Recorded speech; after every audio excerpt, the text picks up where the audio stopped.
Hello and welcome to Edible Experiments with Miss Taryn. I work at the Davis County Public Library, and Edible Experiments is a program we typically do once a month for kids ages 8 to 12. This experiment today can be done any age, and I guarantee you have all the materials in your kitchen right now to do this as a family. All right, so let's get started. Today we are making a magic milk experiment, and it's actually pretty simple. So I'm going to show you what materials you need today, and then we'll do the experiment, and at the end I'll explain the science behind it. So as we're doing the experiment, I want you to be thinking through why it might be reacting this way, why the milk might react to the food coloring and the dish soap. So let's get started. So first of all, you'll need some kind of flat surface like a plate or a tray, something like that. Also need some milk. You can use any kind of milk. I'm using 2% because that's what kind we drink. You can also use whole milk or non-fat milk, and the results are a little bit different. So yours might look different from mine if you use a different type of milk. All right. Also, use dish soap. The Dawn dish soap is the best in this instance, but if you don't have Dawn dish soap, other ones should work okay. All right. And I have a little bitty cup. I'm going to put the dish soap in that because we're going to need to dip Q-tip in it. Okay. And then I have a few different colors of food coloring. You'll want to make sure you have liquid food coloring. All right. And then I have a cookie cutter, which is optional, but it makes it a fun contrast to what's happening on the plate and what's happening inside the cookie cutter. All right. And then finally, Q-tips.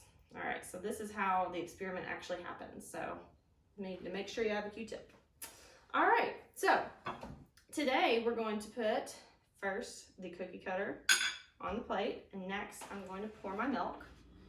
And we don't have to pour a whole lot, just enough to cover the bottom, okay?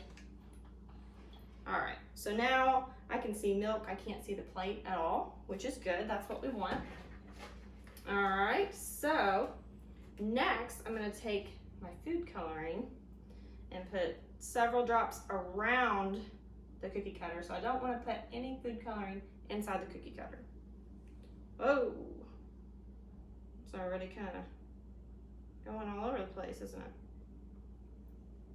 All right, and then I want to put purple.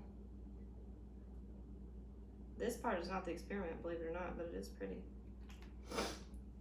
All right, and then I'm going to put pink. And I'm trying to put them in different spots where there's not already food coloring. This type that I'm using, I haven't used it before for this, but it spreads out a lot, so you can probably see that. All right, so you'll notice that we've got food coloring all around the heart, but inside the heart, it's still just milk. All right, so next we want to take our dish soap and pour just a little bit of it in this Dixie cup. Not a whole lot. I'm not even going to cover the bottom of the cup because I just need a couple dabs of it. So I'm going to take my Q-tip, dip it inside the cup. All right, so this is the important part. So now the dish soap is going to touch the plate and the food coloring. So you want to put it on a surface that has the food coloring. So mine, yours may look different, but mine, pretty much all of it has food coloring. So anywhere should work for mine, and this, see what happens.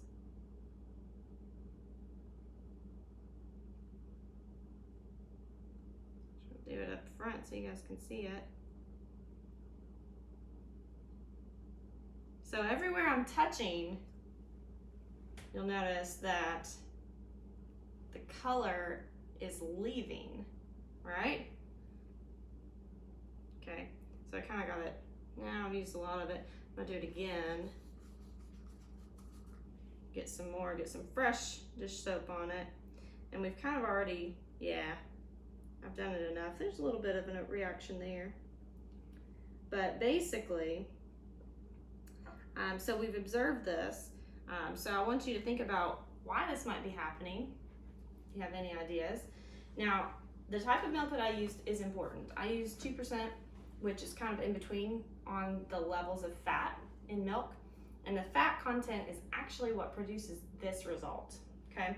So if you were to use non-fat milk, you may not get much of a result. It may not react like fireworks on the plate like this one did. But if you use whole milk, which I've done before, you'll have lots of fun little spaces where the colors are just exploding. Okay, so because there's more fat in whole milk. Okay, so let me tell you a little bit about the science behind this and why it acted that way.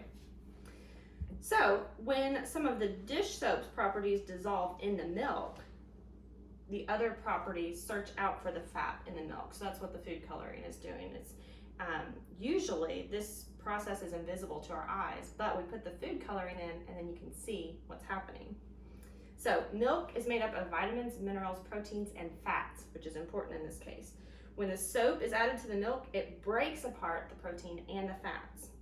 The soap heads for the fats and creates this really fun explosion of color on the plate. So when there's no more movement, which happened, I guess, about 4 times after I put my Q-tip in, that means that all the fat molecules have been bound. So the food coloring helps us see what's happening, because normally we wouldn't see it with the naked eye.